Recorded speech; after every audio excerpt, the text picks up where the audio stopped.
Yeah, let's talk about sports, baby. From the stands of a sports fan, my man Pots and Pants, congratulations. San Antonio Spurs star Victor Wembanyama was named the NBA Defensive Player of the Year on Monday night, April 20th, 420. Becoming the first to win the award unanimously and setting the 7'4" phenom on a path he predicted for himself as a rookie. Just before fellow Frenchman Rudy Gobert was named Defensive Player of the Year for the fourth time at the end of Wembanyama's first season in 2024, the then 20-year-old said in French that Gobert's days of winning the award were numbered. At 22, Wembanyama is the youngest Defensive Player of the Year winner. He's also San Antonio's first Defensive Player of the Year winner since former Spurs star Kawhi Leonard won back-to-back seasons in 2014-15 and 2015-16. A trend Wembanyama hopes to reignite, perhaps with even more consecutive victories. Wembanyama earned all 100 first-place votes. OKC's Chet Holmgren finished second with 76 second-place votes, and Detroit Pistons' Asar Thompson was third. Ben Wallace in 2001-2002 had been the closest to becoming the first unanimous winner of the award when he received 116 of 120 first-place valid votes, or first-place votes, with Kobe Bryant, Kevin Garnett, and Dikembe Mutombo combining for the remaining votes. So this is an honors well due and respect. Congratulations, Victor Wembanyama. Not only is the first unanimous Defensive Player of the Year, but also the youngest Defensive Player of the Year. Excuse me. I think he might have a few more of these in his bag, if I'm being honest. With that being said, I think he has MVP in his future. Like, as long as he continues on the trajectory that he's on, continue to get better, barring no injuries or very minor injuries, Victor Wembanyama is a superstar in the making. And it's pretty much over. So congratulations, Victor Wembanyama. I want to look up your stats, but I mean, what stats do we really need other than blocks and steals? I think he averaged like 4 or 5 blocks, couple steals a game, maybe 1 or 2. I mean, it's only so many stats you have defensively, but you can look on the floor and look at the game and tell. It's hard to shoot around Victor Wembanyama. And he moves fast and agile, especially for somebody his age. So this is well due. Something you would expect from somebody who's 7'4", the tallest person in basketball, being able to block shots. He's actually doing it. Let me know what you think. Is it well deserved? Do you think he will get a few more?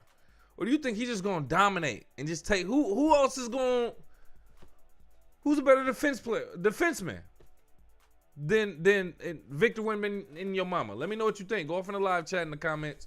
Call into the show. 313-466-4386. Here, let me get that lighting together. All right, so we do have more topics. Just a couple more. Then we're going to make our way up out of here. Oh, man, is this it? Is this the next one I got to do? I wasn't expecting to get to this one so fast. But, all right, let's just go ahead and talk about it. Next topic. Let me clear it out so you can see this. Yeah, so this is actually breaking news right now. Just came out recently, as a matter of fact. Let me tell you, this story is actually coming from apnews.com. That's the Associated Press. The grandson of retired Duke basketball coach Mike Krzyzewski, Coach K, has been charged with misdemeanor driving while impaired, DWI, in connection with a collision that took out a young bicyclist. Joseph Savarino, a 26-year-old, admitted to drinking before the incident Saturday night, and a breathalyzer test measured his blood alcohol concentration at 0.11%, 0.11%. According to Durham County court records, the legal limit is 0.08%. Savarino's vehicle struck the boy, who was riding his bike in northwestern Durham, police said, An investigation is ongoing. Severino made his first court appearance Monday. A judge revoked his driver's license before releasing him on a $100,000 secured bond. The bond was posted by Debbie Severino, Joseph's mother, and Coach K's daughter. She is also the assistant athletic director at Duke University. Joseph Severino's attorney, Butch Williams, did not immediately respond to telephone and email messages left at his house. Severino's next court appearance is May 20th. This is interesting to see how strings are being pulled for the grandson of Coach K. It happened in North Carolina, or one of the Carolina, Durham, North Carolina, or whatever, wherever that is. And his mom obviously pulls. I mean, he only had $100,000 bond. This man took out a young. I don't even want to say it. Listen, the link is in the description below. You can check it out yourself. I'm not gonna get real descriptive with it, but you can see my man's behind me. Pause. He just got a misdemeanor for what he did. All because your grandfather is Coach K? Now, what about the family of the victim, fam? That's when I'm like, how do they feel? Completely robbed? They just give him some money? Give him some money too and kind of make them just, all right, we're sorry about your loss. Oh, I don't know, man. Stuff like that is just hard, especially as a parent to watch. It's like, man, I don't like seeing stuff like this. This can happen to anybody, and then just imagine like the person that did it gets off with just like literally a slap on the wrist because of who they're related to. Really? I don't know. Prayers up to the family of the victim. And hey, there you go. Justice system. That's all I'll say. Justice system in our country. Let me know your thoughts. Go off in the live chat in the comments. Call into the show 313-466-4386. Let's go ahead and keep it moving, man. I want to talk basketball because that's what we hear about. All right, so anyway, NBA playoffs are in full effect. It's going on right now, NBA playoffs 2026.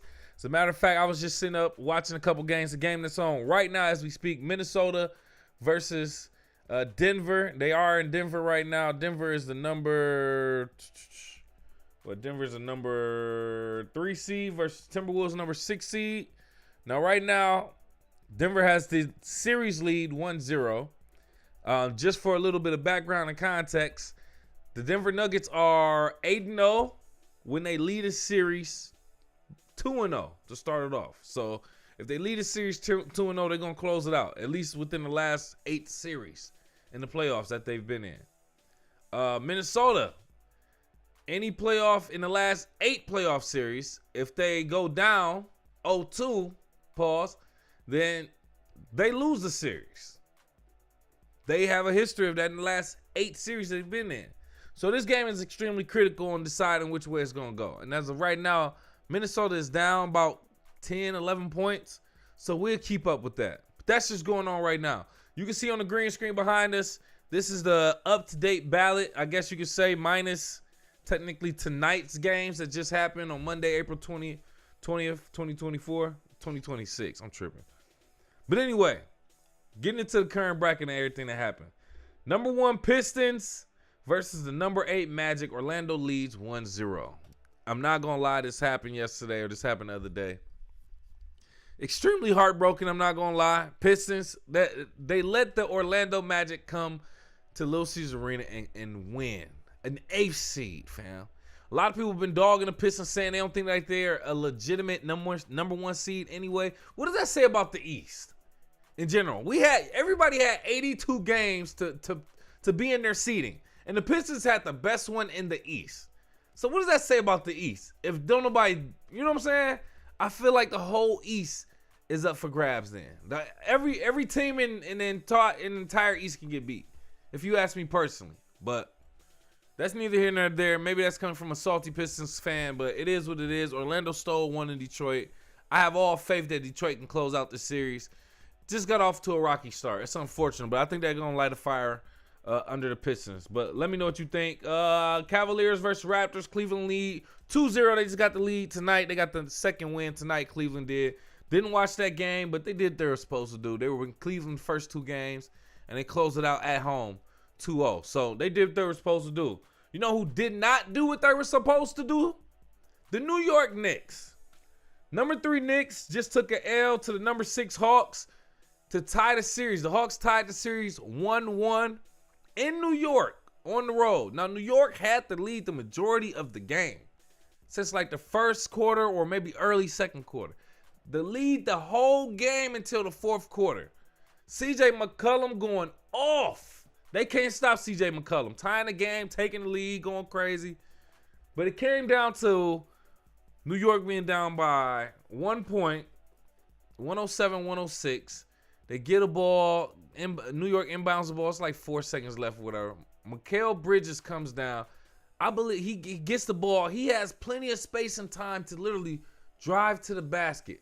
You know what he does in real 2026 NBA season style? Goes near the 3-point to shoot the shot. Now, it wasn't a 3, but it was like a step in front of the 3. He steps back to that range. Bro, you could have stepped forward.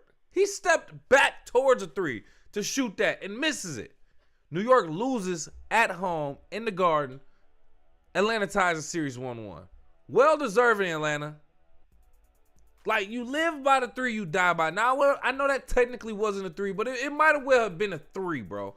That was so weak that Mikal Bridges did that, man. But anyway, New York didn't do what they were supposed to do at the crib. It is what it is. Then Celtics, number 2 versus number 7 76ers. Boston leads right now 1-0 at the crib. Doing what they're supposed to do. 76ers didn't show. I believe they got their toe up. Spanked that night. But we'll see how that series goes. Boston, I believe they'll probably gentlemen sweep them. If not sweep them all. I'm not a fan of the 76ers because what Paul George be on. Joel Embiid be on. I like Tyrese Maxey though. But and I like VJ Edgecombe. But Paul George, Joel Embiid, I'm not a fan of them. They can get on. In the West, number 1 Thunder against the number 8 Suns. OKC got the lead 1-0 in that series so far. As they should. I believe they dog walk the Suns as well. Everybody wondering where Devin Booker is. He's literally playing, but he ain't showing up. So, I got faith in Devin Booker. I like Devin Booker, but, you know, it is what it is. That's the way it goes. You're going against the number 1 seed, you know, and they have experience. They are champions. So, well, hey, we'll see how that goes. Number 4, Lakers versus number 5, Rockets. Lakers lead 1-0 as well. There was no Kevin Durant in game 1 for the Rockets, so a lot of people saying, well, that's why the Rockets lost. Let me tell you something. I'm going to say this before. I said this before. I'll say this again. Kevin Durant is a virus. He's a virus. He's not going to make your team better in the long run. He's not going to make your team good. It's going to make you have to rebuild your squad, fam. What you trade to get Kevin Durant and what happens after you lose Kevin Durant, it's going to cost you a lot. And he's not going to get you a championship. He has to jump on somebody else's boat, a championship team boat, in order to get a championship. So I'm going to say that. Houston Rockets, don't expect no championship or no real championship competitiveness with Kevin Durant on your squad. I just want to say that. But with or without Kevin Durant, Rockets are going to lose this series, and Lakers got the lead right now. Nuggets versus Timberwolves. Number 3 Nuggets versus number 6 Timberwolves, like we said. That game is going on right now. Denver leads 1-0. And then number 2 Spurs versus number 7 Trailblazers. Spurs lead that series with the now Defensive Player of the Year, Victor Wembanyama, against the Trailblazers. Spurs lead 1-0.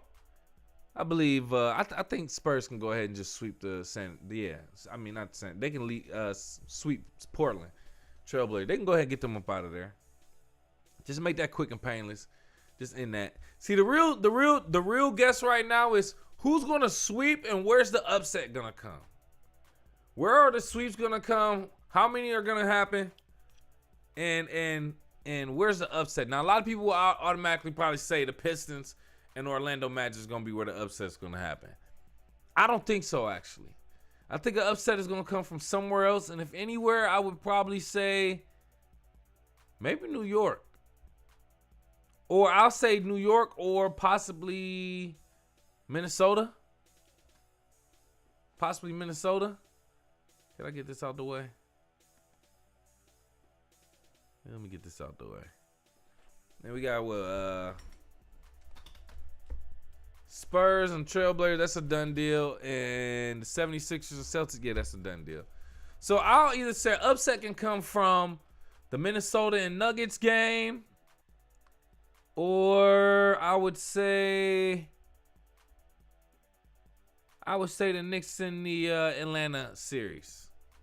Knicks in Atlanta series or the Minnesota and Denver series. That's where an upset can come.